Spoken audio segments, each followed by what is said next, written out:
Good evening, SEC After Dark. Welcome in. We got an action-packed show for you. Florida's falling apart. Tennessee is not. We live in a parallel universe. We got an action-packed show for you. We are Willis Digital Media as of right now, but there's some things in the workshop as far as names go. So we're going to test out a few things. We're brought to you by AT&T Fiber. They didn't pay me to say that. They just upgraded me so that you can see me in the non-pixelated version. But like I said, we got an action-packed show. If you want to join in, the chat is set up. It's going to be blazing here in a minute. If you want to follow us, look down below. Right below Jake and Jeb is our social media information. And, of course, I can't do this whole thing by myself. So to help me carry this load is Stephen Willis, Jeb Beecham, and Jake Thomas. What's up, gentlemen? Cheers. How you doing? Cheers. Cheers. Cheers. I don't have my drink on me, but cheers. Oh, Jake with the early party foul. Yeah. Yeah, I know. Yeah.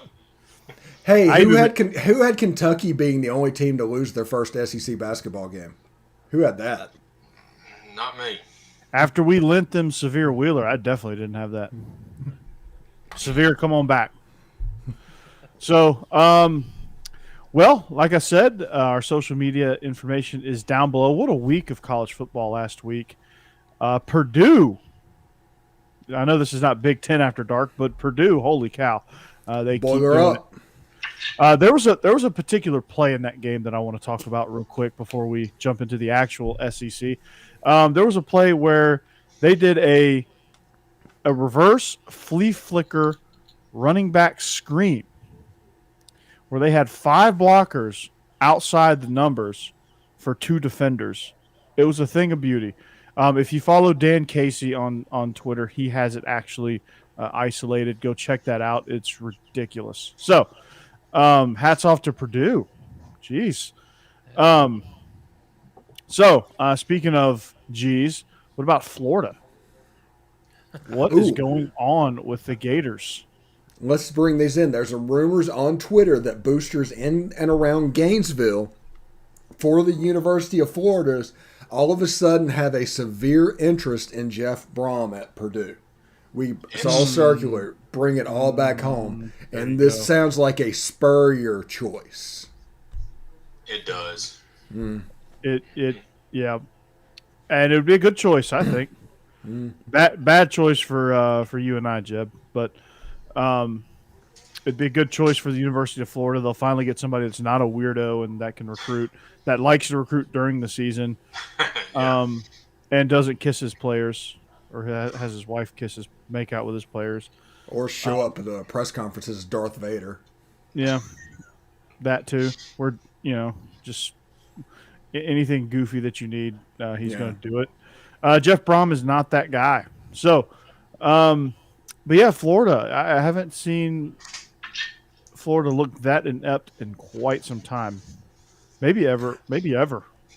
There was a game against Missouri under, maybe it was after Muschamp got fired, to where Randy, I forget the defensive coordinator's name. They went up there and Missouri kind of just stomped the hell out of them. That's what that kind of reminded me of.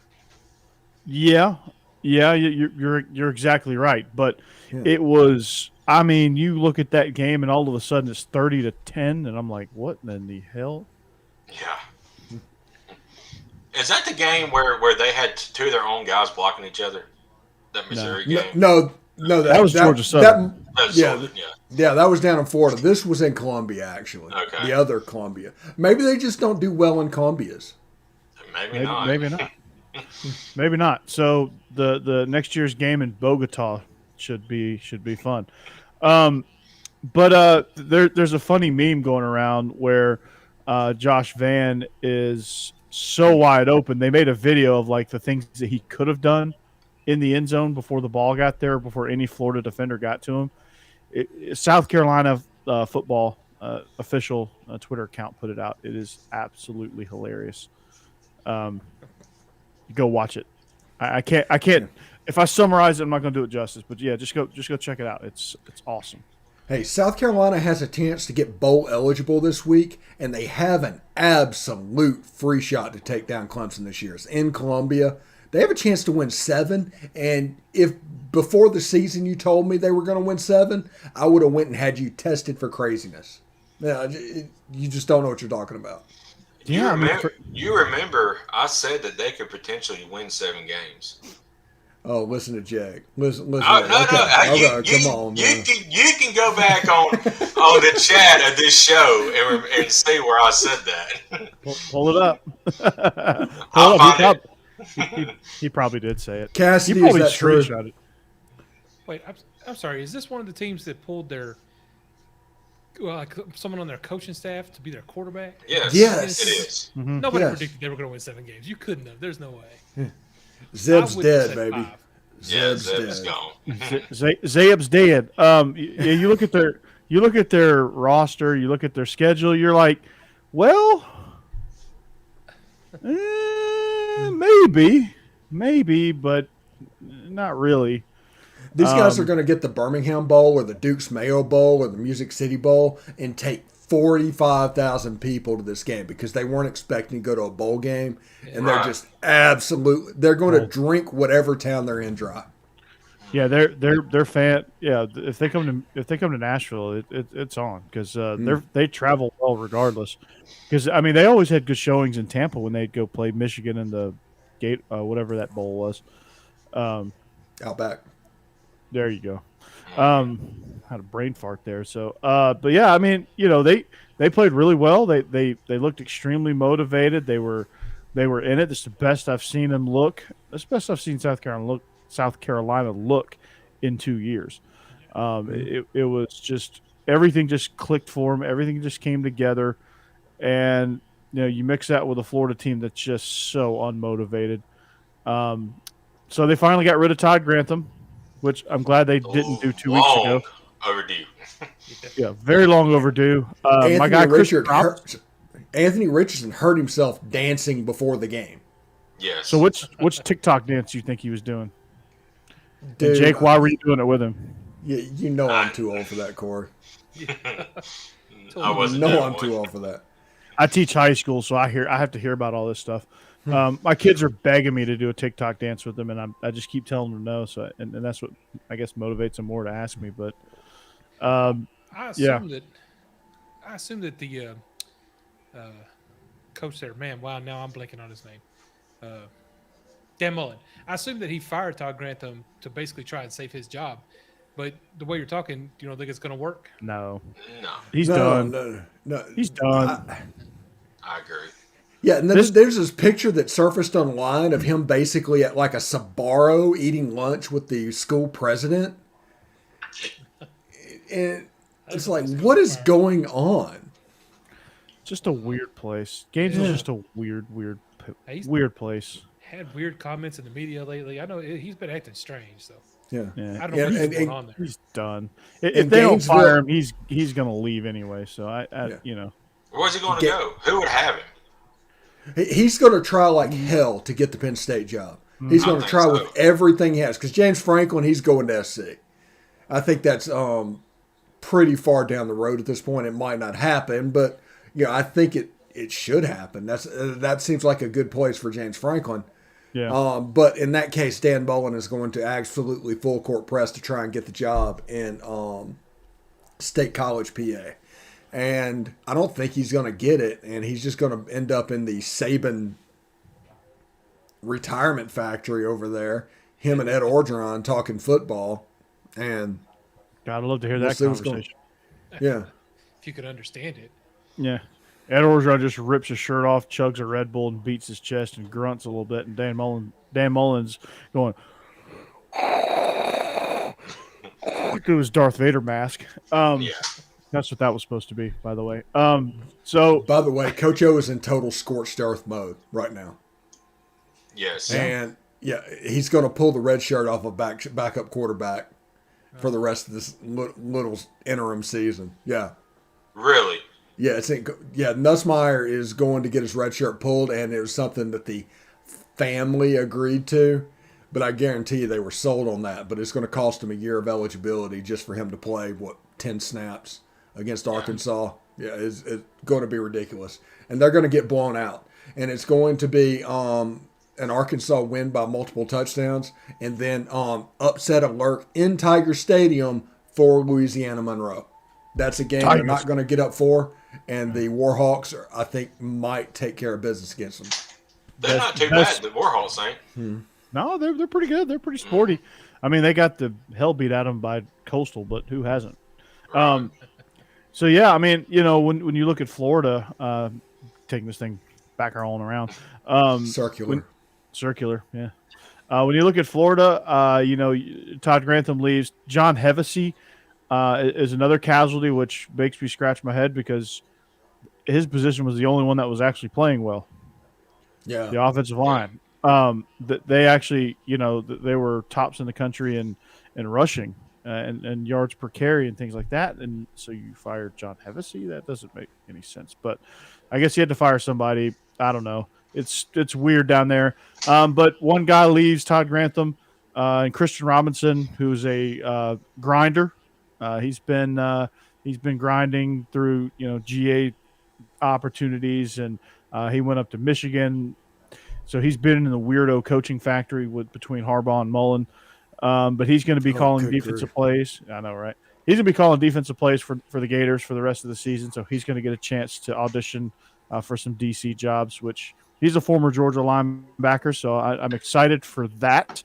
Hopefully he gets a DC job somewhere besides Florida. Maybe he'll land at Alabama. If he's a talented guy. He's a linebacker. I think he'd fit in well at Alabama under Nick Saban. Get into some normalcy, I guess. So that would be awesome. So, but Jeb, you seem to be excited. Tennessee beat the 11. What was it? 11 minutes time of possession and 45 points. It was 14. It was 14. There you go. It was about 35 seconds in the first quarter. And this is one of those fish stories. Like, pretty soon it's going to be, they only had a minute and a half of time of possession. They scored 45 points. It was crazy. But, I mean, you have to be excited with that efficiency, right, Jeb? Definitely with the offense. That was exciting to watch. And, they're just big play after big play. It was pretty amazing. They had a couple of sustained drives to show you they could still do that. But, I mean, Tyne Evans came back and then immediately went out again with injury. But Sparks Small ran well. They just didn't have to run him much. By sustained drives, you mean like 2.5 minutes? Yes. I mean, like, man, 6 plays. 8 plays. Yeah, exactly. 6 plays, a minute 45. Yeah. And that's actually the one thing that worries me about Coach Heupel is I don't think he knows how to run the clock. But that's all right now. Well, right if now he can score, I'm fine with it. You figured out defensively how to make enough plays, and that's what they did. What I saw was that they, the plays that they did make were in crucial situations that stalled Kentucky at key times. That gave them back the momentum. So, if your defense can be opportunistic, at least you can win with that blitzkrieg style of offense. The thing I really liked about our defense was, unlike most games in the past, including the Alabama game this year, we didn't just fall apart late because of lack of depth. They actually played better late. That's when they started making their big plays. Alontae Taylor's interception at pick 6 was in the third, and they had a couple of huge sacks in the fourth. To really stall some drives there. I was very impressed with them actually coming back and playing hard at the end. Well, I always had trouble with. Do you from Madden and NCAA and all those, the engage 8 defense where 8 players blitz and there's 3 players in zone defense? They started doing that to Kenny Trill or Will Levis or whatever his name is, and that's the reason Tennessee won the game. If Tennessee would have just tried to play defense, they might have been in trouble. But the fact that they just said, screw it, let's just send everybody. Let's see if he can pick out an open receiver. Somebody's going to be open every play, and we don't think he can find him. And that's exactly what they did. And confidence started building with that defensive group to where that last drive, I didn't expect Kentucky to score, even though they had 600 yards of offense and 46 minutes of time of possession. I didn't expect them to put him in the end zone. Right. No, I didn't either. Yeah. And then you saw that as soon as you saw that bottom lip come out on Will Levis's face, you knew it was over. Mm-hmm. Yeah, I didn't get to watch any of that game because Alabama was in a freaking dog. That should have never happened. But anyway, So I didn't get to That was enjoy. LSU's Super Bowl. I mean, Right. the players Yeah. got up for that one, Yeah. and coaching really, that was one of those games. Coaching really didn't matter. The players were going to play their ass off to beat Alabama because that's their Yes. Super Bowl. So I had tank. I had to watch every single second of the Alabama game. So I didn't get to see that. So I was keeping up on Steven's Twitter. He kept on saying Tennessee has so and so many points for like 5 minutes of possession. I'm like, what? Hang on a second. I'm like, Oh my gosh. Yeah, I started doing that third quarter. And it was like Tennessee's going to win this game with like 10 minutes of time of possession. It'd be a complete anomaly thing. Oh, by the way, Hendon Hooker right now is the SEC Offensive Player of the Year. He's. I don't think anybody can argue with that.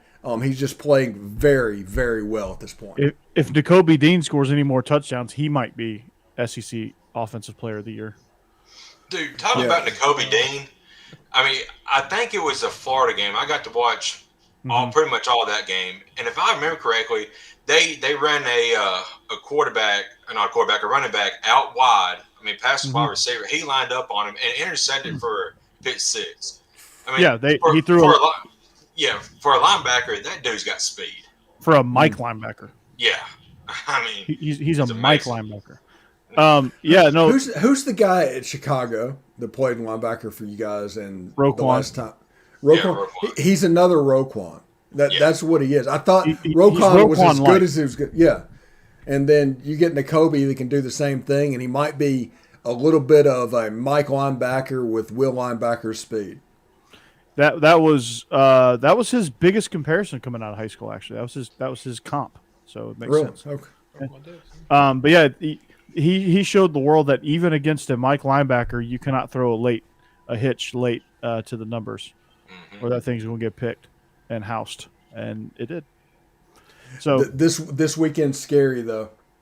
It is Georgia. Yeah, if I'm Georgia, I'd be scared. Well, let's before we get to that, let's talk a little bit about that Mississippi State Arkansas game. If Mississippi State has a kicker, maybe we're talking about something different. But that was an entertaining game. It was very back and forth. It was the Ole Miss Arkansas game essentially, except they got the touchdown on the 2-point conversion at the end as opposed to missing it because the fourth quarter was just as wild as the Ole Miss game. It was up and down the field for both guys, and Mississippi State couldn't slow it down enough. That's the amazing part of this. Everybody thinks the air raid and they see Mississippi State and they assume they're a no-huddle tempo team. No, they are a play-it-slow team, and they will take the checkdowns, and they're very methodical with what they do. But they weren't able to slow it down enough, and Arkansas was able to take care of business. Yeah, I got you, Jeff. There you go. Thank you. He's got Tennessee on the brain. Just watching the game, I was like, man, this is like a freaking air raid clinic, man. This is the Bryles version versus the OG, man. This is like Pupil versus Yoda. And Will Rogers is good, man. He's going to be Gardner Minshew by the time he's a senior. He's legit, and I keep telling people that. We did our SEC preview on Illegal Motion, which is another podcast that I do. It's more of a national podcast. We talked about SEC, and I was talking to two Big Ten guys, and they were like, "Yeah, Mississippi State's garbage. They're going to finish dead last. It's not even going to be close." And I said, watch Will Rogers. Watch out for him. He can sling it." And they didn't believe me. And here we go. Here we are. I think last week or something like that, it was 35 or 39 or some ridiculousness. Yeah. Dude, just a baller, man. I mean, he picked up on that offense very, very quickly, and the nuances of the air raid system are all based on grass reads and wide receiver sight adjustments. And if you can master that as a quarterback in the air raid offense, you're going to be more like Gardner Minshew and Luke Falk and like Graham Harrell and those guys that really excelled at this offense. You know, those guys are smart, accurate passers that can make side adjustments in half a second, you know. So it's that's kind of what it's predicated on, and they did a really good job of that. And I'm impressed with Will Rogers. I seem to be amazed with what he does each and every week. I shouldn't be, because this is kind of the norm now, but it still just amazes me what he can do. Yeah. Yeah, if he Go had ahead. some dudes on the outside, Mississippi State could be dangerous. But it's basically Mackay Polk and a bunch of dudes on the outside. You know, Yeah, it they're doesn't young. really matter. Yeah, This was they're this was young. inexperience. This is That's something inexperience. that recruiting is going to have to fix. But Will Rogers is absolutely the guy moving forward in that offense. And I say that, look behind me. I mean, Yeah. yeah, And I'll say this. We're looking ahead a little bit, and we'll talk more about it in our pick section. But if this game was being played this week at Mississippi State, I think Mississippi State could pull the upset against Auburn. But with it being at Jordan Hare, I just think that voodoo is going to be too much for him. Hmm. Yeah, I'm right there with you, Jake, and we'll get into that. But let's jump into this week because there's several big games on the docket. A&M, Ole Miss, Georgia, Tennessee, Mississippi State, Auburn, just to Kentucky name Vanderbilt. a few. Kentucky Vanderbilt. That's going to be a barn burner here in Nashville. But let's start with Tennessee. One of the things that stood out to me in the preparation, you listen to the coaches in their press conferences, and usually it's coach speak, yada yada yada, this that and the other. But Kirby was very upfront in how he talked about how he prepared for Tennessee. He prepared like he prepares for the triple option because what Tennessee does is vastly different than what the rest of the world does. That it takes dedicated periods throughout the bye week and throughout the season to do this. And he said that they would have tempo periods just to prepare for what Tennessee does. And they kind of treat it like they treated the triple option, where 15 minutes a day in the spring and training camp and bye week, they had 2-3 periods dedicated to stopping that particular thing. Now they're doing the same thing with the tempo. So, obviously they're going to be ready, but can you truly be ready for that? I don't know. But this is going to be a game where it's going to be tight for a long time because Georgia's off. This is going to put a little pressure on Todd Monken really to kind of have to match score for score until that depth takes over, right? Until those guys get tired of blocking Jordan Davis and Kobe Dean and Nolan Smith and what would have been Adam Anderson, but whoever's in there for Adam Anderson, Devontae Wyatt, those guys are going.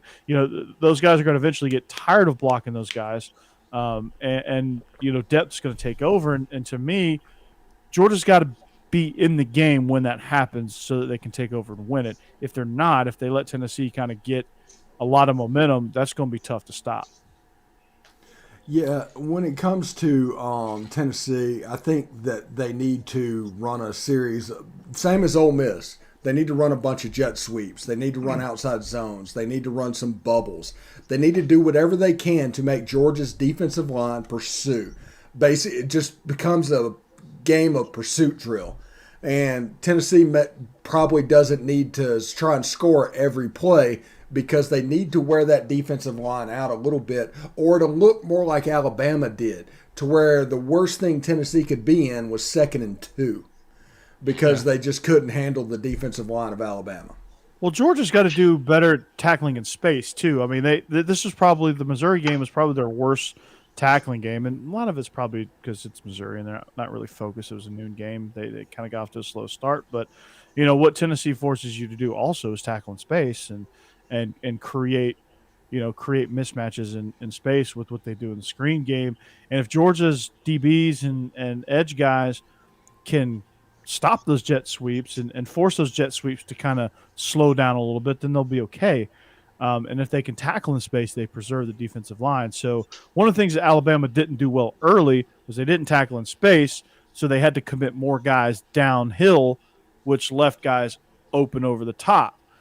And once Alabama figured that out, then they were able to take over that game and win it. But, I think Georgia's going to have to, they're going to have to be on their A game as far as tackling. So if they're not, it could potentially be a long day or long afternoon, I should say. Yeah, I will say one of the things I really like about this new coach in Tennessee's offense this year is as up-tempo, and you kind of guess exactly, how they're going to work. The truth is, Coach Apple's been really good about tailoring his offense to whoever he's playing that week. He's really good about figuring out what the weakness is on the defense and trying to attack that, which is not something Tennessee's been great about in the past. And I don't know why. It seems kind of like an obvious thing, but Because they've hired the wrong freaking guys. I'm sure that's actually what it is. Jeremy Pruitt ain't doing that. It has happened in a while. Lane Kiffin probably would have been good at that. He didn't stick around long enough to find out, but no, I really like that. The problem is when you look at Georgia this week, there's just not a lot of weaknesses there to attack. I know there are some areas that aren't as strong as others, but they're all really good. So I don't know. I think Tennessee will play a great game. I really am excited for this one, which is something at the beginning of the season I would not have think I would be saying at this point in the season. But at the same time, I don't see them scoring that much against Georgia. I mean, how much have you given up this year in any game? 13? Is that the max? I think. Yeah, that's the biggest output. 13. I think we can break 13. I don't think we're going to break 24 at all. Yeah, that'd be quadruple the season average of 6.6. So, I am interested to see kind of how Georgia comes out in the first series defensively against Tennessee. How do they kind of play it? Do they kind of play everything in front of them and make Tennessee drive it, which Tennessee doesn't want to do. Tennessee wants to live on big plays.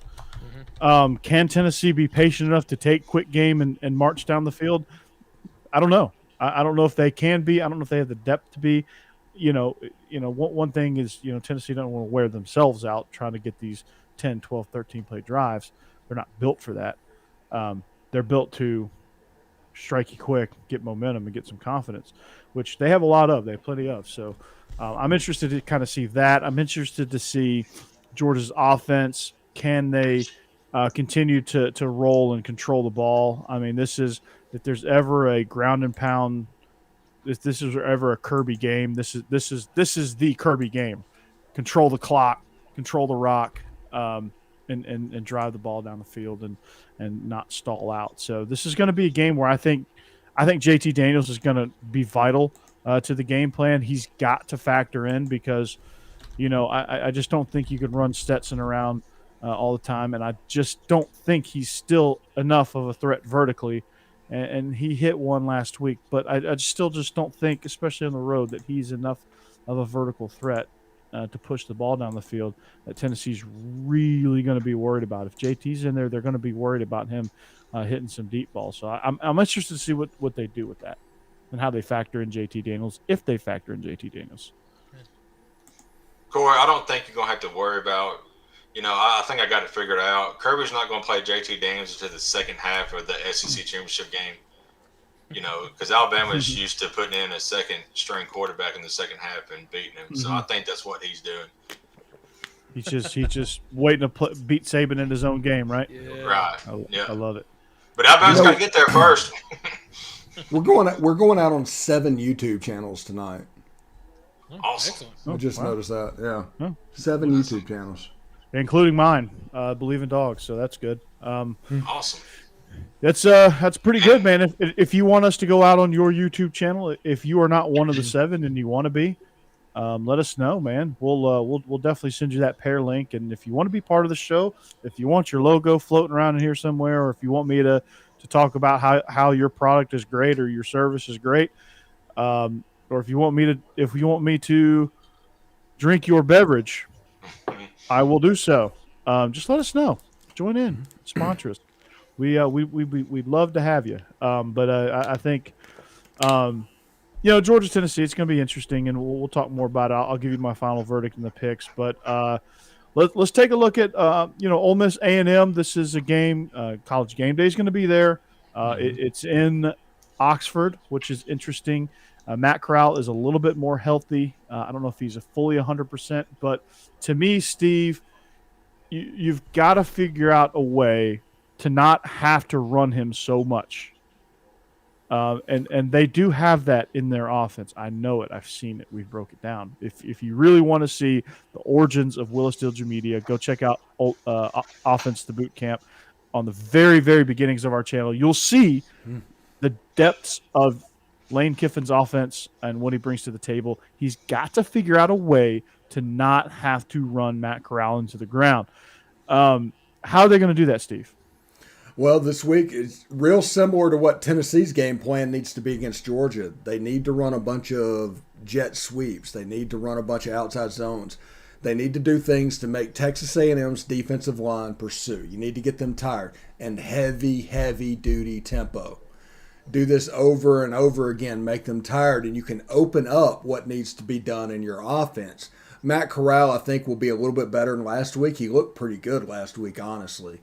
And if he looks good, I think Dontario Drummond could be back. So that's 2 out of our 3 starting wide receivers.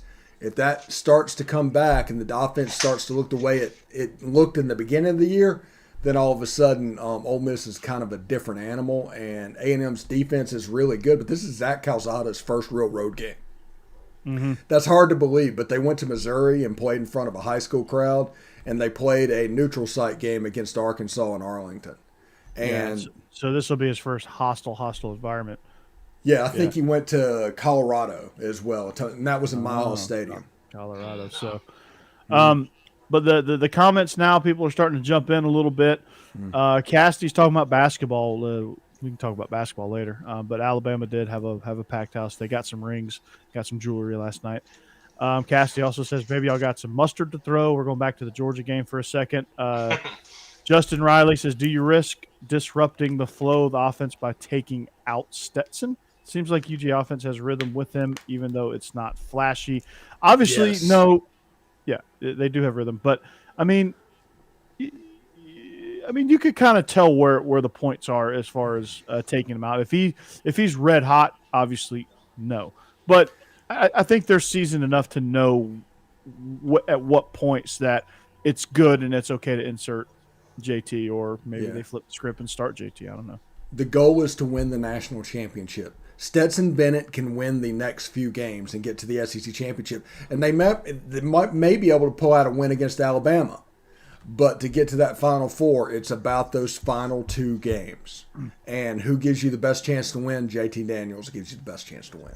So it's all about getting him ready. But Adrian, now going back on topic, Adrian, which Ole Miss receiver will get over 100 yards this week, if any, Steve? John Rice Plumlee in the slot, because as the aforementioned jet sweep game that is completed as a forward pass. John Rice Plumlee went over 100 yards last week, and I think he's going to do that this week again. Yeah, and then also put the offensive load on Snoop Connor. Let it ride, man. So that's also good. But yeah, I think when you look at A&M, I mean, yeah, their defensive line's formidable, but again, just getting those guys on the move and getting the ball out on the perimeter, forcing those guys to tackle. Those corners don't want to tackle. No corner wants to tackle, really, except Keely Ringo. That guy will tackle, sometimes a little too much. But I think when you can get the ball out there and force those guys to really be the big time playmakers of the defense, some things can happen for you. And I think just getting that thing going out on the perimeter is going to be the key to this game. Attack the perimeter so that you can later attack the interior. So, and you know, if you run the ball anywhere in the tackles, run it straight down Broadway. You know, just run it right at them. That seems to work too sometimes. You know, either run it right at them or attack the perimeter now. And I think you'll be good, especially if you got guys that are good on the edges. I think you're going to see a little bit of the counter game in the Ole Miss A&M game. You'll see a little bit of the counter to try and get Leal and the guys pursuing a certain way, and maybe you can pop a play or two. Yeah, there's a lot of counter reads, counter options, counter RPOs that I love what they do. The counter jets, the counter stuff, man, it's awesome. But yes, definitely lots of counter. And if it was against Florida, they'd put up 60 easy. I'd take the over if they were playing Florida and they were running counter. Yeah, because they just can't stop that at all. No, they can't. Maybe they will under Christian Robinson. I don't know. Maybe they believe in Christian Robinson a little bit more, I guess. Gotta be better than Todd Grantham. Is this Ted Lasso? What's going on? Yeah, Ted Lasso. Yeah. There you go. I mean, Ted Lasso would be better than Todd Grantham. He did coach football at Wichita State. He did. He did. He did teach. He did coach it at Wichita State. Now he's he won a national title at Wichita State. That storyline for the show proves that it's a British show. Wichita State. I love Gosh. that. I love that. So Ted Lasso after dark, right? Apple TV After Dark. So as we continue on that, the morning show is no. Okay, all right. I'm not gonna break down the morning show. Okay. I kind of enjoy the morning show. By the way, it is good, and Jennifer Aniston still got it. She still has her fastball. She really does. She does. Jake, you don't have to answer that. All right, Auburn, Mississippi State. This is interesting because Auburn is Auburn. They're such a weird team, and I guess it's just because the erratic play of Bo Nix. I mean, you got road Bo, you got road Bo, which equals bad Bo. You got home Bo, which sometimes turns into bad Bo. Just do good Bo, bad Bo. We did that in 2014. Beat Alabama with it. It's good Bo, bad Bo. It's a little more complicated. Like good Bo can turn into bad Bo real quick, and bad Bo can turn back into good Bo. It's almost like maybe erratic Bo, maybe. Yeah. Something I don't know. Schizophrenic Bo. Jekyll and Hyde. It's watching Bo Nix play quarterback is like watching that final scene in Miss Doubtfire where like he's running back and forth and changing and all of a sudden he like blows his cover because he just got too drunk. And it's kind of like that. And how much do I get for a Miss Doubtfire reference? Mrs. Doubtfire reference. Mrs. Doubtfire After Dark, Paramount After Dark, or whatever it is. I dug deep for that one. All right. You did. See, now I'm almost to the bottom of this glass, so that could. There you go. Yeah. But talking about this game, or actually, I was going to talk about the Auburn game last week, but I was screaming there, especially in the third and fourth quarter. I was like, put in JT Finley. I mean, Bo's not doing nothing. They're having no success on offense. What do you got to lose? Just see what Finley can do. And they just didn't ride with him. They just stayed with Bo and lost big. It was ugly. The entire game was. How do you have 19 carries between your two best players, Tavius Hunter and Bigsby? 19 carries between them. Yeah, and asinine. I think Auburn fell a little bit into the trap, or Brian Harsin did, of we do what we do. That was kind of what got them beat, and they didn't do anything differently. They didn't attack the perimeter. They kind of just did what they did, and A&M that just played directly into their hands. I mean, that was like, watching that game reminded me of kind of what Mike Bobo was early on in his career as an offensive coordinator, where he was very systematic, very much by the play sheet. He stuck to the situations.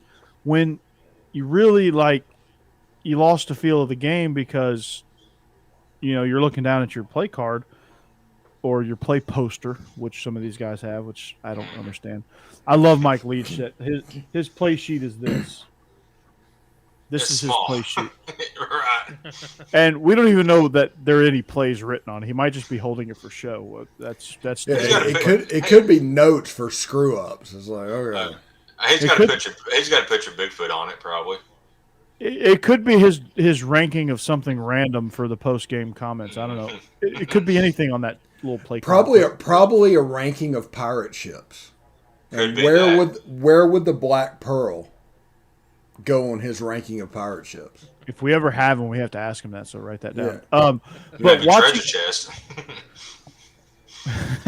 Exactly.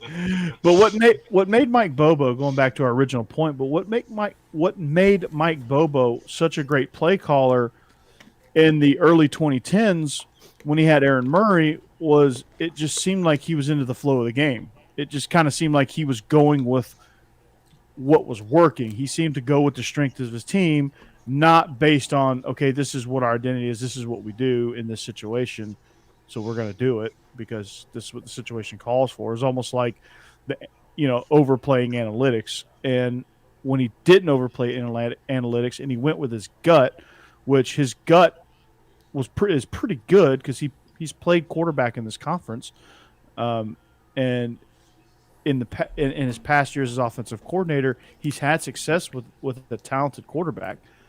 So, where's your instincts? I didn't see any instincts. I just saw him looking down at a sheet and going, "Okay, it's 3rd and 8. I will pick this play on 3rd and 8. Call that play." And it had no rhythm. Yeah. Nothing. Robotic offensive coordinator. I am a robot. I will go 3rd and 7 right now. 3rd and 7. I will call a slant into cover. My 0. receivers can't catch the ball, so I'm going to call that anyway. I think that's the biggest problem with Auburn is their receivers are just a liability at this point. They have no receivers. Their receivers are awful. Yeah, I mean, they had Demetrius Robinson as their best one, and he was like 8th on Georgia's roster last year. Yeah. And this is his 27th school in 3 years. Oh, by the way, go back in time a little bit. Love Demetrius. Jalen Jones for Ole Miss got an interception against Liberty last weekend. The fun fact about Jalen Jones is he was recruited in Hugh Freeze's last class at Ole Miss. Oh, wow. Yeah. Yeah. But he's on the Matt Jones program apparently to just spend a decade in the conference. Van Wilder. Even more mover. So maybe his hands are tied with Bo Nix. Bobo is limited. Yeah, but his hands aren't tied with Tank Bixby. No. And Jarquez Hunter. His hands aren't tied with those two. Auburn limited the touches because they were scared of A&M's D-line. And they shouldn't have been. They had some success running the ball. I mean, but you got to almost be stubborn with it, though, Steve. Yeah, exactly. It doesn't matter if it works. Do it over and over again. 1 play out of 3 needs to be a running play designed to make that defensive line run. If not, you're just playing into their hands. If you let those guys pin their ears back and come after you, it's over. They're better at pass rushing than they are at run stopping. Yeah. And Auburn did not exploit that whatsoever. It gets the defense like that. Quarterback run game comes into the equation, and Bo Nix just couldn't do that. I don't know why. He stripped himself on a play, caused his own fumble. It was remarkable. Yeah. His hands aren't tied because of Bo Nix. He's got other options. Like, you shouldn't have to put the game in the hands of Bo Nix ever. Bo Nix should just be somebody that makes a play here and there, which is what he's good at. Like when those two guys get going in the run game, Bo Nix doesn't have to have that pressure, and Bo Nix could just sit back and play. And that's what he does best. And this might be something that's a little bit too old for maybe all of y'all except for me. Who knows? But which would you rather have playing quarterback? I'm loading up on old jokes. Which would you rather have at quarterback for Auburn, Bo Nix or Patrick Nix? Yes. Yes. Because Patrick Nix was a serviceable quarterback. He wasn't special. Bo Nix can make the special plays, but he was consistent. He was a guy that I think he replaced maybe Ben Leard, who was or he might have been before that. But he was a decent little player.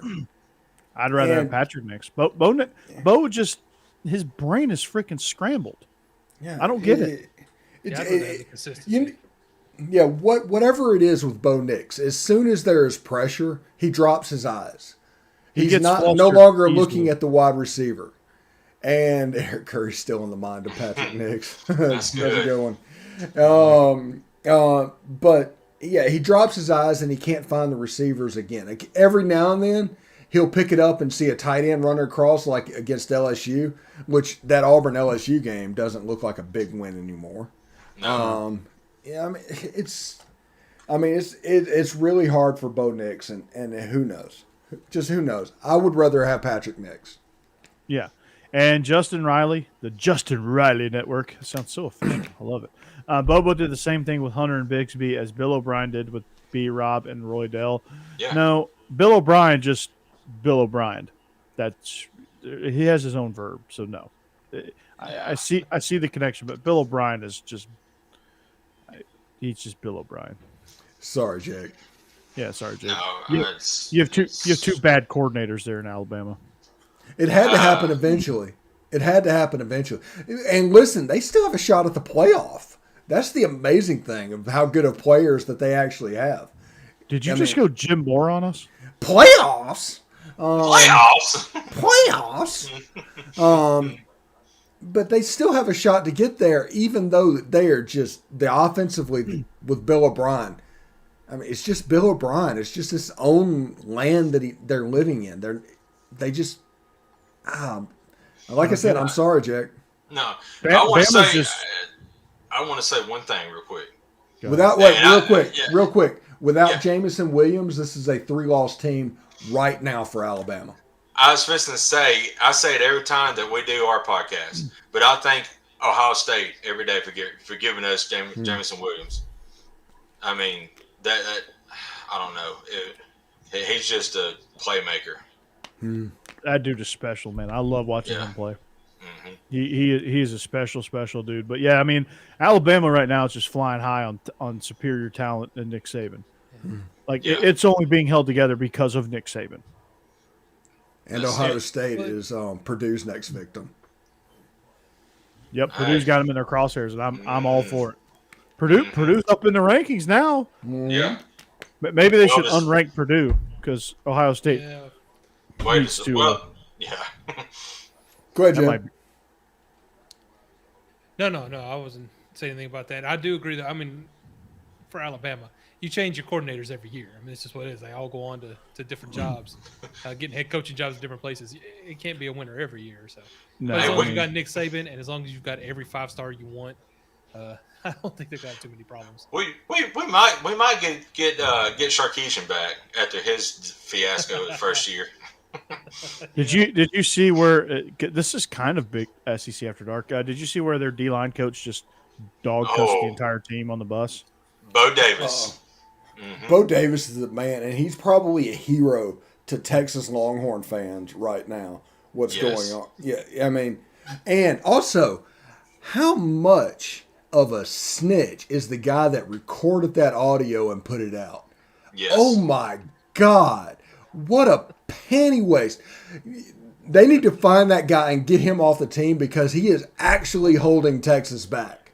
Wait. Did you just say penny waste? Yeah, it was. He's not wrong. Yeah, it was wrong. Such weak sauce to do that. Penny oh waste. My God.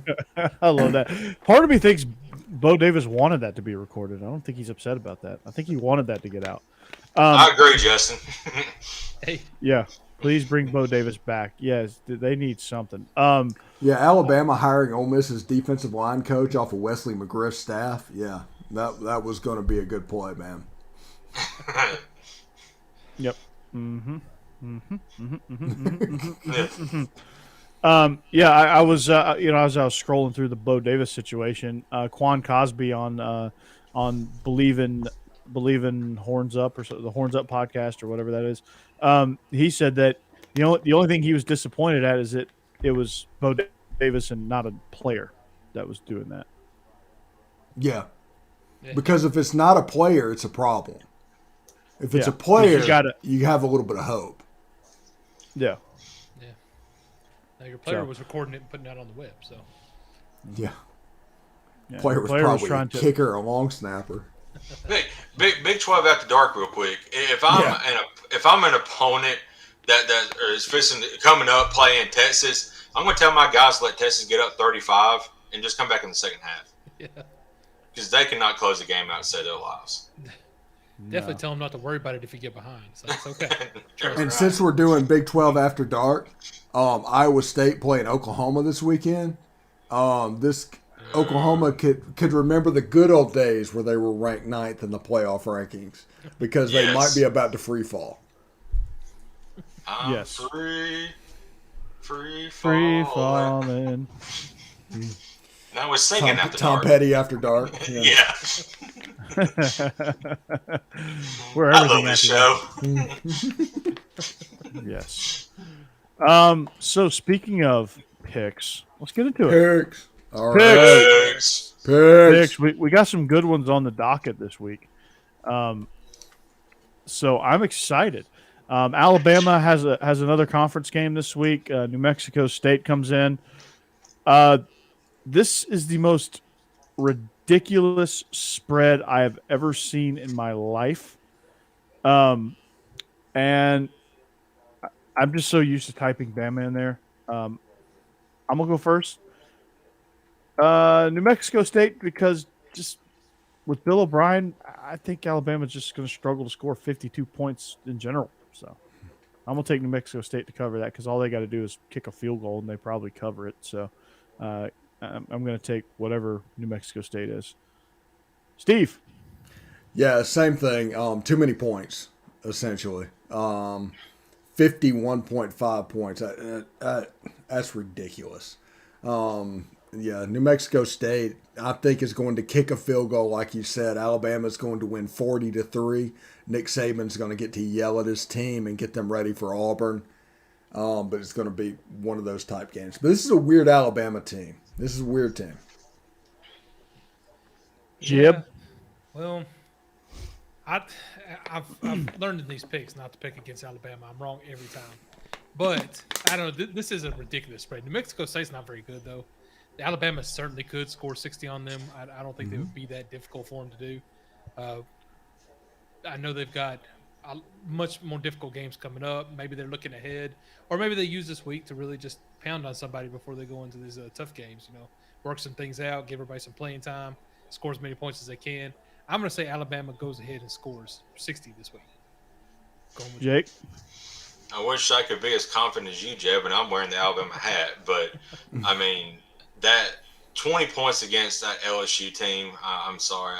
I think we're struggling a little bit offensively. Now, defensively, we've gotten better each week. So, beginning of the year, I had said that we may have to ride the defense a little bit. And we may have to now. But to try to get 52 points and keep New Mexico State off the board, it's going to be tough. So I think New Mexico State will cover. But it may be like a 42, 45-3 type game. But that offensive line's struggling big time. And, of course, Bill O'Brien's still there. See the Fox on the field during the Arizona State game? Did y'all see that? Cassidy, what did the Fox say? Yeah. What did the Fox say? No. Oh, my gosh. Oh, man. I love it. After dark. Corey Burton. Yeah. I just bring out all the obscure references. That's what I do. You already dropped a Mrs. Doubtfire. Next, coming up soon, the Sandlot. Well, yeah. I mean, you remember on one of our I dropped a Not a Surf reference from the song Popular. So that was nice. Like I said, random references. That's what I do. That's how I roll. Mississippi State has become somewhat of an enjoyable team to watch. I know, Steve, that probably makes your skin crawl by saying that, but they are. I think Auburn's going to figure it out. I think they do have a little bit of mojo at home. I just think they're going to do enough defensively to disrupt Mississippi State. I think it's going to be a relatively high-scoring game, but Auburn's going to pull out that one touchdown margin of victory. Derek Mason made his bit of overlap between him and Mike Leach. Mm-hmm. So he's seen the air raid before. I'm going to go with Auburn based on that. Derek Mason with time to prepare is deadly. All right. Jib? Oh, can't hear Jib. Did you hit mute? The Auburn Mafia. No, there you go. I don't know what happened. That was completely technical difficulties. It had nothing to do with me. Anyway. Finally, it's not me that has the technical difficulties. Windows 95 Jeb. All right. Yeah, there we go. Hashtag. Got a problem with clicking things. Sorry. Anyway, no, I was going to say I didn't have much to add there anyway. I said I'm glad Mike Leach's system is starting to work because it is fun to watch. But I agree with you. I think Auburn's going to find a way to pull this out at home. Jake. Yeah, I think the issues last week, I think Harsin realizes he's got to feed, Hunter and Tank Bigsby. And, don't leave it up to, Bo Nix to try to make a play to win the game. But being at home, I think does give them a little bit of advantage. They may win by a touchdown, maybe by 10, but I'm taking Auburn. All right. The game we were talking about earlier, Georgia at Tennessee. I told you I'd give you my final verdict. Georgia favored by 20 on the road in Knoxville. This is going to be a raucous environment. The general rule so far is pick UGA and till they don't cover.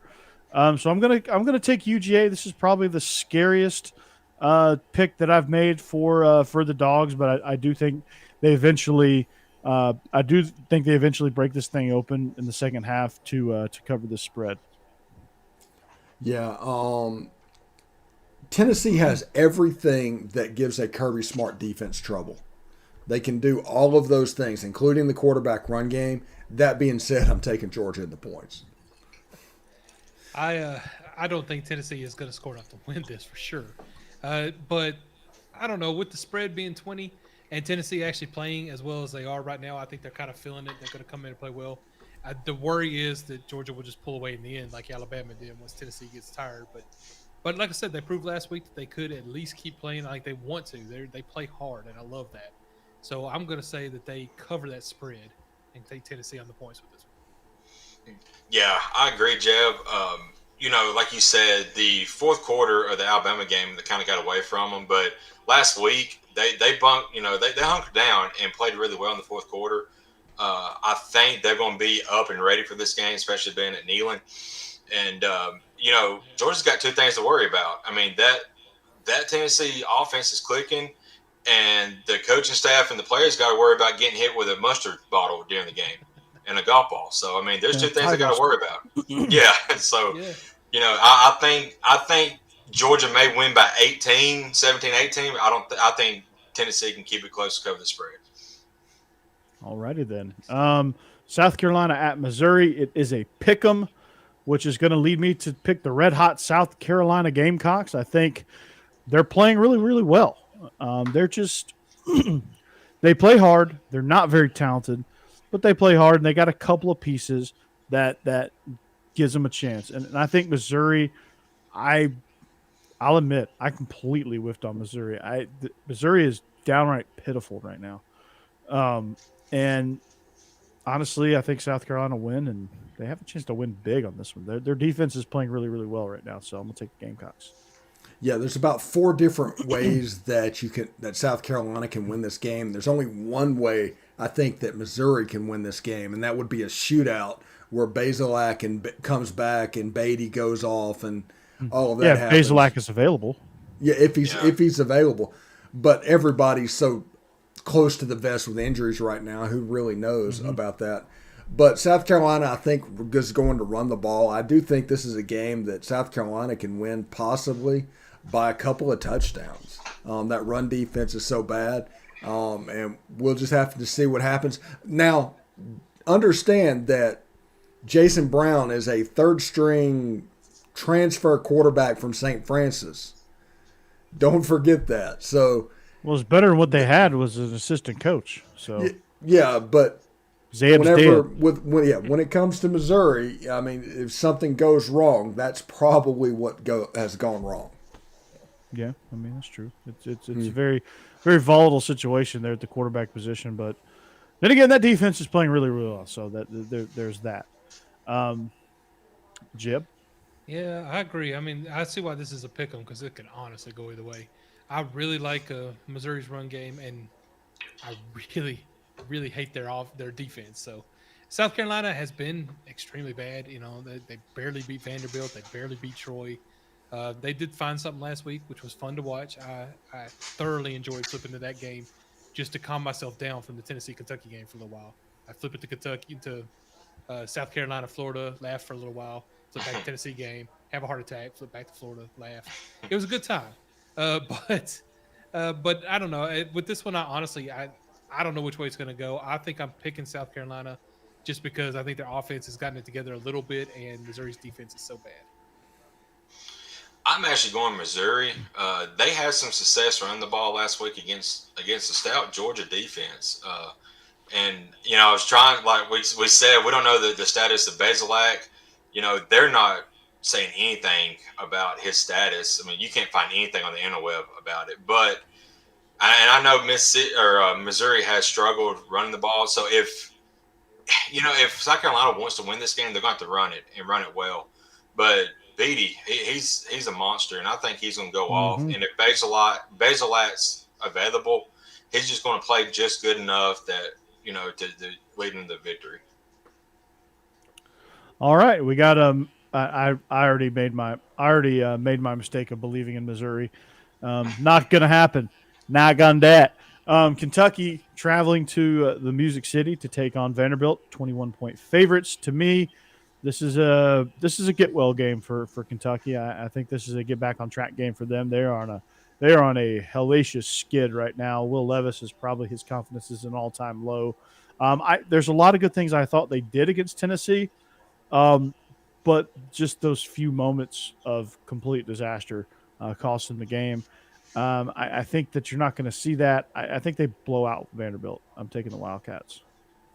Yeah, Kentucky needs to hit their threes. They need to drive it to the hole, be beast in the paint, and rebound the ball very well. Well, football. Oh, this is a get well game. It's going to be 40-3. Yeah. We're talking football here, Steve. Yeah, Even though Cassie tried to throw some basketball in there. yeah. Yeah, I think Vanderbilt probably disliked that last game because they know Kentucky's going to come in angry. They're still going to finish second in the East, so I mean they're still a really good team, and I think they're going to take out some of their frustration on Vanderbilt. So I'm going with Kentucky as well. Yeah, I think Kentucky will win and win easily. My biggest threat, I guess, would be is can Kentucky score 21? But it is Vandy, and I think they're going to score that easily, so they should cover easily. Chris Rodriguez is going to have 4 touchdowns himself. So. Yeah, that's a good point. Here's probably one of the most difficult picks that I've made this season. A&M 2.5-point favorites on the road at Ole Miss. I went back and forth on this one. Even on this spreadsheet, I typed Aggies, then I deleted it, typed Ole Miss, then deleted it again, typed Aggies. But I finally landed on Ole Miss. I think the home field deal for Zach Calzada going on the road, playing in a hostile environment, the home stadium feel for Ole Miss, I think is going to help them in this one. I think Ole Miss can do enough to disrupt what Texas A&M does well on defense, which is pin their ears back and come after the passer. And a lot of people are falling into the trap that Ole Miss is some tempo, throw the ball 75-time offense, and they're not. They're actually more heavy on the run. They're 60-40 run this year.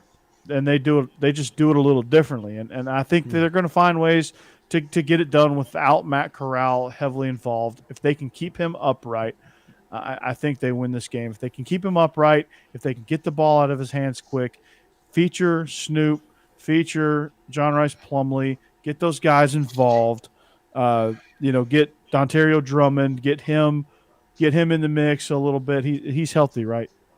I think he's going to play, but like I said, getting injuries out of these guys, it's a yeah. If they can get him healthy and in the mix, or if some of these guys that are banged up, if they can contribute, I think. Yeah, we're 2 weeks past a hamstring versus Auburn.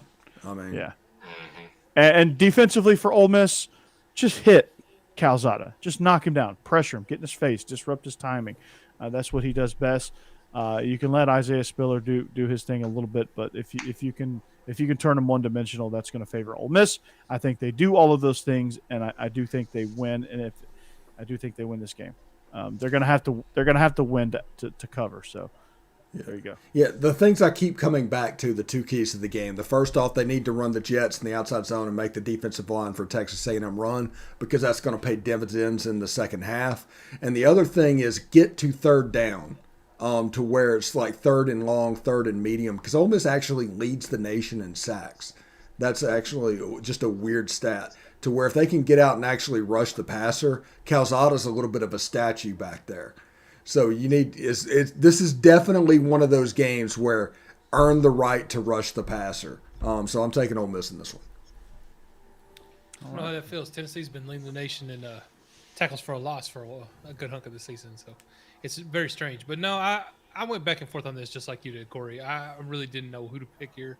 I think in the end, Steve's just won me over, because I do believe that Lane Kiffin is good enough as a head coach and with an offense to find a way to attack Texas A&M's defense and actually make it work. Because A&M's defense is really good, but I don't think they're as complete as like Georgia, or even as complete as Alabama's, honestly. I think that that Ole Miss will find a way to score enough on them to win this game. Probably won't be by much, but I'm taking them to cover. Yeah, I got Ole Miss as well. Defensively, they like you guys said, just stop Spiller. Make them one dimensional. One thing that Alabama didn't do a good job of was attack. Calzada, they couldn't get to him, so you gotta put some pressure on him. If they get some pressure on him, make him have some mistakes. And then offensively, I think Snoop Connor's gonna have a big game. Get him going early, start attacking that middle. And if you find some success rushing the ball, then that's gonna open up everything for Matt Corral to throw it deep. And I think Snoop's gonna have a big game. But ultimately, all they gotta do is just win by 3 and they cover. So, but I think they'll win by 14 or so. Okay. All right. So, all right. For time's sake, Arkansas at LSU. We all picked Arkansas, and I think we know why. So that was a clean sweep.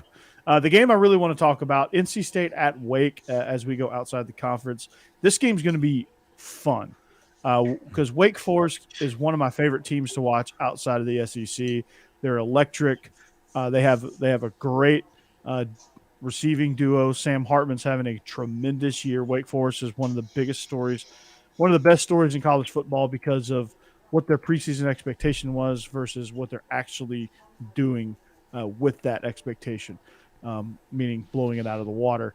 NC State is doing Dave Dorn things where they win a big game and then they have a head scratcher game like they did against Miami, who seemed to find a quarterback in Tyler Van Dyke, by the way. But to me, I like Wake Forest. They're going to be too explosive. They're going to be too much for NC State. I know NC State's really good up front. I know NC State can control the ball a little bit, but I think Wake Forest is a team that, like Tennessee, like Ole Miss can potentially do. They put pressure on the other offensive coordinator to feel like that they have to score and score immediately. And a lot of times that gets teams off kilter. I think this is going to happen with NC State. They're a team that can't really handle that. There's teams that can handle that. I think Georgia can handle that. I think A&M can handle that to a certain degree.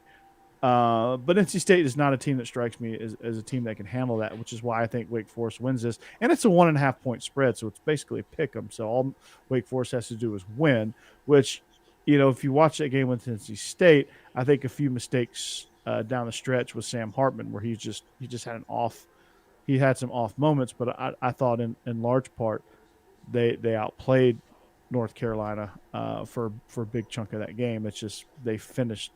They just fell apart at the end there. But so I like Wake Forest.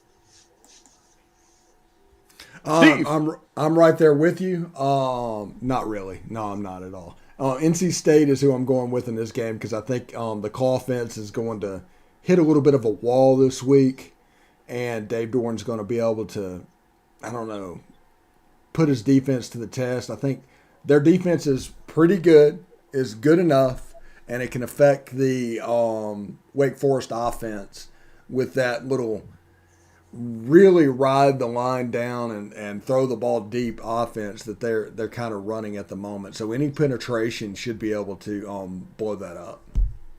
Okay. I don't know. Chip? Wake Forest had an unfortunate loss last week to North Carolina, but they are still, I think, the best team right now in the ACC. They're really. I don't know. North Carolina State's been playing really well too. This is actually another one of those games that if you told me about this early in the year, I don't think I'd have believed they were going to be this good. I don't think this would be the ACC game of the week. Yeah, no. Jeb, does it make you sad to see Ty Chandler just absolutely run roughshod over Wake Forest? Ole Miss legacy, Ty Chandler. I'm happy for him, actually. I am. For a lot of these kids that left, I don't feel like I'm not angry at a lot of them, outside of Toto, and that's a whole different story.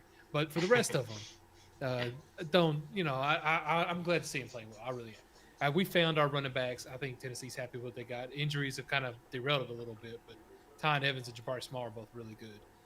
So I'm happy. I hope he has a good career. But I'm taking Wake Forest to win this game. Jake? Yeah, I got Wake Forest as well. Be honest, I have not watched much of either of these teams. I did watch NC State against Mississippi State, and we all know how that turned out. And I think a lot of us had NC State in that game like I did. But I drank the Kool-Aid. yeah, but Wake Forest has looked really good, and like Jeff said, they're probably the best team in the ACC. So I think they're going to do enough to win this game this week. All right. Our next game is a conference game, sort of. Oklahoma, 5.5-point favorites as they travel to Waco to take on the Baylor Bears and Dave Aranda. To me, when I look at this game, I think I'm picking on what I want to happen and what I think could happen. But then again, some of the things that Oklahoma does really well, Baylor struggles with, like pass defense. They're 80th in the country in pass defense. So Baylor's really going to have a marked improvement in that area of their defense if they want to slow down Oklahoma. Caleb Williams is extremely talented. But then again, you look at this inexperience, especially inexperience on the road, it's a problem. They went to Kansas where it was a high school crowd, and then once Kansas was like actually beating Oklahoma, they just sent out a tweet saying, "Just come on to the stadium. You don't have to pay to get in. Just come on." Like, if you struggle in that environment, like Baylor's not an easy place to play. So I think that's kind of what's leading me to pick Baylor, just because a little bit of inexperience at that quarterback position. I'm not sure that he can handle that. I'm not sure Oklahoma, and quite frankly, to me, Oklahoma is just downright soft. They're just soft, just pure soft. And so I'm picking Baylor here. I think Baylor's the more physical team. I think Baylor's really good at home, and I really like what Dave Aranda's done. I just think they need a little more consistency with Baylor. I think they just need – this is going to be the game that's like, okay, here's Baylor. This is the future of the Big 12. Baylor. Steve.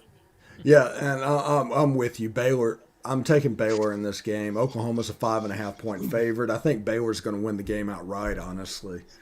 Gary Bohannon is going to have a fantastic day against that, as you said, soft Oklahoma defense. And then you on the other side, Dave Aranda with time to prepare for an offense. He's going to surgically put some stuff together to get after a true freshman quarterback. Absolutely, Jeb. Now, I'm taking Baylor to get swept by the state of Oklahoma. I don't know.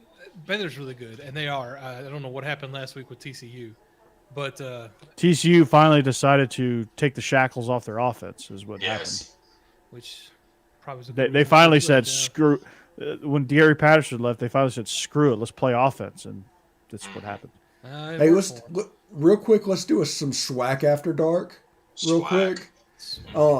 Deion Sanders is apparently high up on the TCU list to replace Gary Patterson, and he's a actually legend in Dallas.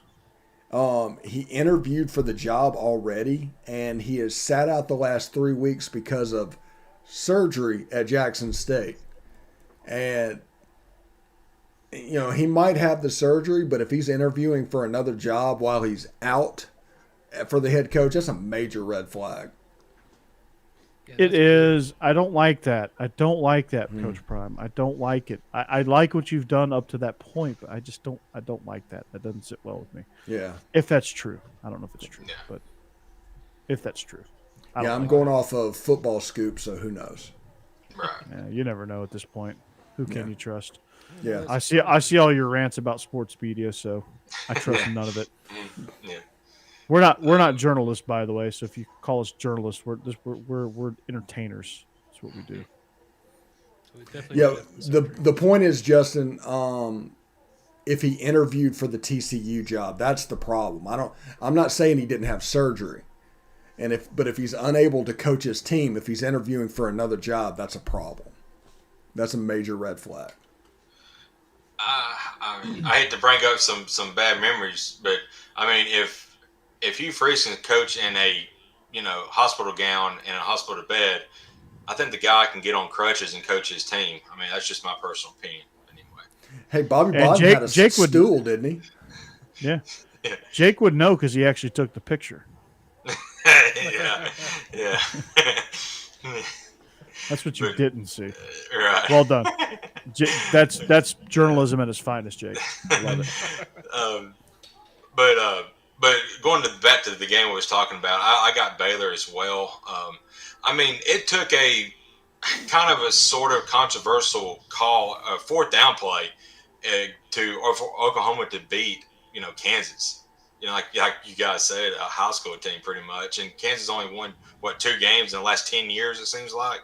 So, and then they struggled, of course, against Texas. They had to come back against Texas. And I think Baylor is much better than Kansas and Texas. So, and it's at home. I think Oklahoma's going to struggle. And I got Baylor for the win. There's one word for that. Just soft. Just call it what it is. Soft. Soft. It's okay. Soft. They're soft. I think Charmin, Oklahoma will extra lose a game. fluffy. Yeah. Mm-hmm. I just don't know if it'll be this game or Oklahoma State, but I think they will lose at least one of them. They will. Yeah. Yeah. Speaking of a get well game, this game couldn't have come any sooner for Texas. After the bus fiasco, after listening to Bo Davis on the bus, I don't know. I'm ready to run through a wall. Rock, chalk, Jayhawk, KU. They're still about a decade away from winning more than 4 games. But they're only 2 years past beating Texas. Yeah, I love Lance Leopold, but that dude's got his hands full. Texas is 30.5-point favorites. It's a big spread. That's a big line, man. It is, but it's Kansas, so I'm going to take Texas here. I just think they're going to cover. Hopefully they're pissed off. Hopefully this is the game where they say, you know what, we're going to shake off all this weird Tom Herman stuff that they still got going on. I think, honestly, I think if they can purge the team a little bit of Tom Herman's guys, I think they can be a lot better of a program. And I think that's going to happen. And I think this is going to – it has 4 to. years. Yeah, it does. It will happen in 4 years. I think they're going to – I think you're going to see a surge at Texas State with former Texas transfers. But I think the Longhorns win, and I do think they cover as well. Let's see. The important thing to remember about Texas is there's no honeymoon period for that job. So Sark is already, there's rumblings in the background. Do we have the right guy? They're not going to give him time what's going on.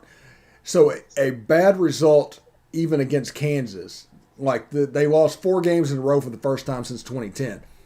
Let's say they beat Kansas by 10 points. Let's say it's a fairly close game. It's a 34-24 game to where Texas scores a touchdown in the fourth quarter. That's not going to be acceptable to that alumni base. Kansas is going to cover.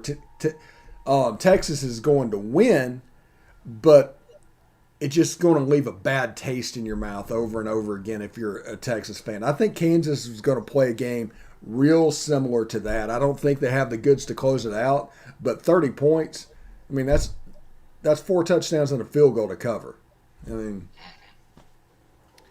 yeah, I'm tired of getting burned by Texas, so I'm taking Kansas to cover. I think Texas wins the game, but it might be one of those situations like we were talking about earlier where Kansas just puts up points kind of inexplicably. You don't understand how they're doing it, but Texas just allows that sometimes.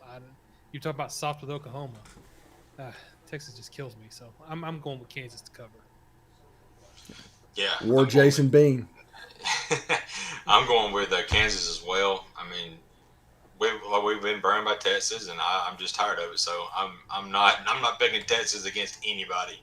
They could play Vandy. I'm picking Vandy, but anyway. So yeah, I got Kansas. Well, they are playing Vandy this week. It's just in the form of Kansas. Texas would finish 5th or 6th in the SEC West this year, right? Easily. Yeah. The SEC West is loaded. Yeah, except for LSU. If you take LSU out, it's 7th. So shit. No. LSU's under in any other conference. LSU's middle of the pack. Yeah. Even as bad as they're playing right now, they're middle of the pack. In this conference, It's Texas true. is in 4-4 right now. Honestly. No. Yeah. Do they have 3 wins? I don't even know if they would have 3 wins. It would depend on who they drew from the East, and it would depend on who they played early on. So potentially, if they got Mississippi State in September, they could have gotten them. Yeah. Because if they play Mississippi State right now, it wouldn't happen. Yeah, we know they wouldn't beat Arkansas. because Right. Arkansas just boat raced their ass. So- A&M would absolutely take care of them. Ole Miss would take care of them. Alabama would. I mean, Well, in that scenario, Alabama and Auburn's in the East. yeah, that's So- true. But LSU, it depends on if you got them late or if you got them early. If you got them early, you're probably not winning that game either. Yep. No, probably not. Yeah. That's when they still think they had a chance. But anyway, let's move on. We Yeah, digest.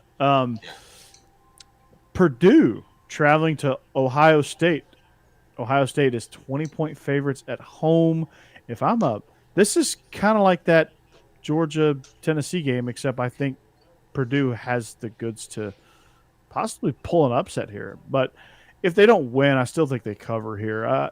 I like Boiler up. They're ranked 17th in the country now. Ohio State is in the crosshairs. They're just picking them off left and right here in the Big Ten.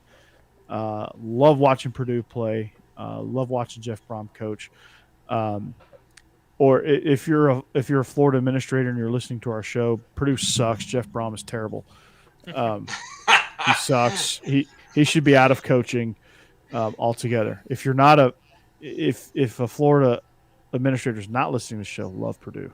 Jeff Brom is incredible. He's done a great job with limited roster there at Purdue. I think they cover at the very least, but I'm putting Ohio State on an upset alert here.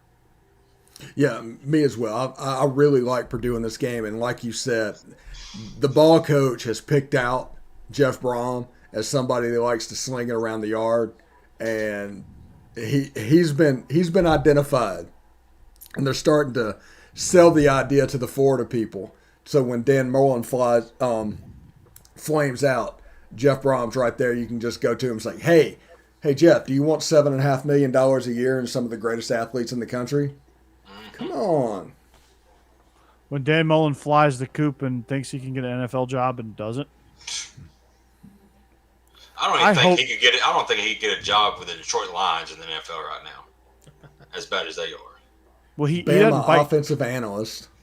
He doesn't bite kneecaps, so he definitely can't get that job. But I think he's a perfect fit for the Houston Texans. Yeah, because Dave Culley, he's not going past a year, that's for sure. So that's gonna do it for our picks. That's gonna do it for our show. We're gonna wrap this thing up. I just want to remind you, thank you for joining in on the chat, Justin Riley Network. Thanks for your input. Yes, Dion is not gonna. I'd be surprised if he left JSU.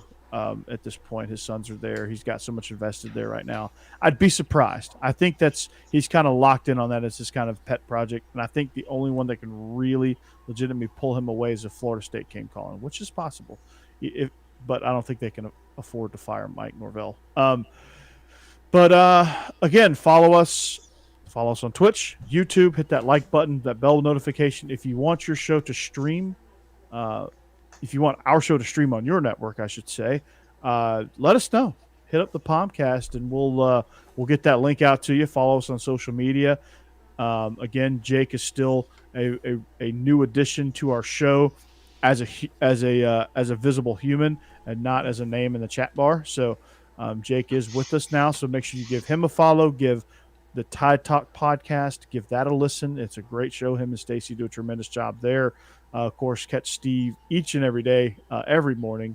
And somebody wants to see us next Tuesday. Yeah, exactly.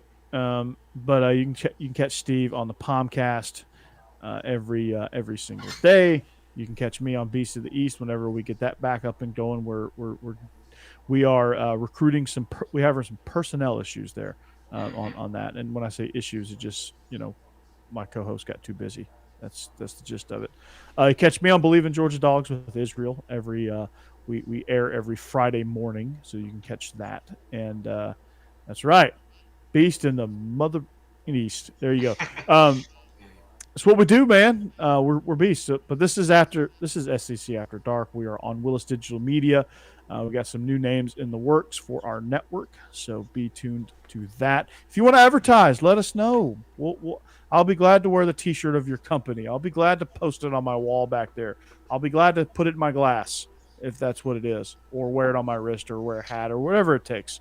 Copenhagen, I'm your guy. Please hit me up. Traeger grills. I talk about things. I talk about things that I create on a Traeger grill all the time. So if you're There listening, you go. do it. And I'm definitely not afraid to look like a NASCAR vehicle here. So we'll do that. But for Stephen Willis, Jeb Beecham, and Jake Thomas, I am Corey Burton. This is the SEC After Dark. So long. Until next time, go Dogs. Hotty toddy. Go Big Orange. Roll Tide.